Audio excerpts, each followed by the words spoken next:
Innovation is such a fascinating topic, but how does it actually get adopted? Believe it or not, but in order to answer this question, we look back at a theory that was developed more than 50 years ago, and it's called the diffusion of innovation theory. Everett Rogers, the author of this theory, proposed 5 stakeholder groups that explain how innovation gets adopted over time and by different cohorts. The first group he called the innovators. These are the 2.5% who are out there literally sleeping in front of the shop to buy the innovation the day it comes out without being road tested.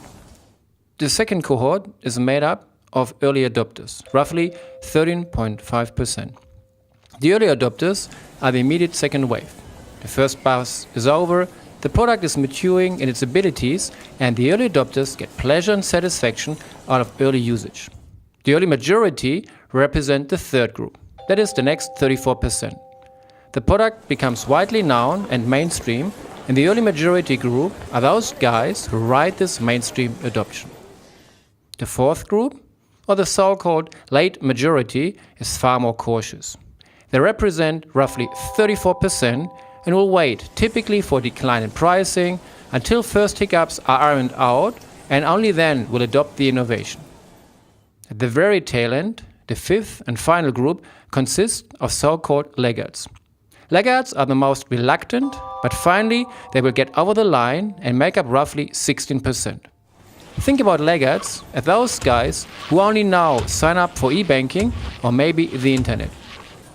If you map these 5 cohorts of the diffusion of innovation theory over time, and according to these percentages, it will form a bell curve.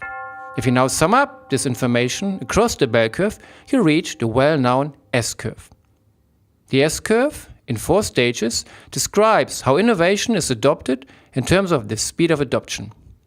At the very first stage, where there's very low growth, we see almost every startup entrepreneur on this planet.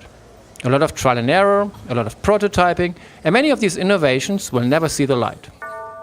If an innovation takes off, it ideally takes off in an exponential fashion. Exponential growth is what we see right now in many solutions, for example Uber and Airbnb. Rapid growth rates, and typically then we call them disruptive innovations. Once exponential growth is over, we enter the stage of slowing growth. And after that, we see a plateauing.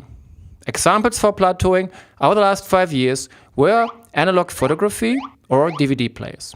So you can see how the diffusion of innovation theory, the 5 cohorts, can be mapped to the S-curve and allows us to understand who, in what sequence and at what speed adopts innovation.